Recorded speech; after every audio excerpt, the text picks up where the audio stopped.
అన్న బయటకా అబ్బా లేదు, బయట జనాలు ఉన్నారు చూడు, ఎవరు లేకపోతే వస్తాం మళ్ళీ ఫ్యాన్స్ ఎగబడతారు. అసలు 200K వ్యూస్ వచ్చినాయి. ఏంటన్నా నీకు కూడా కావాలా? ఫొటోస్ కావాలా? కావాలంటే ఇప్పుడు తీసేసుకో, మళ్ళీ నేను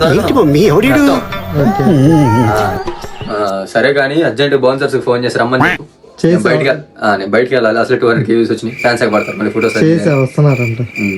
సార్ నేను చంద్రాని. కాలేజీలో కొంచెం సెక్యూరిటీ పెంచుకోవాలి మీరు, ఎందుకంటే మళ్ళా క్రౌడ్ ఎక్కువైపోతుంది మీ కాలేజీలో. అసలే 200K వ్యూస్ వచ్చినాయి నాకు. ఫ్యాన్స్ మళ్ళా మామూలుగా ఉండదు. సరే సార్ అన్నా, నేను చంద్రాని. పర్లేదు ఓకే. అది ఇంటికి ఒక టిఫిన్ పార్సిల్ పంపించేసి, మళ్ళీ నేను బయటికి రావాలంటే క్రౌడ్ నేను షాప్ మీద పడిపోతాను అందరూ వచ్చేసి. అసలే మనకి 200K వ్యూస్ వచ్చినాయి కదా, ప్రతిసారి నేను బౌన్సర్ని ఆడబెట్టుకుంటానా? ఒకవేళ పంపించేసి ఓకే పంపించే సెల్ఫీయా ఇంకొచ్చేసి దిగిపో, ఏం కాదు. ఓకే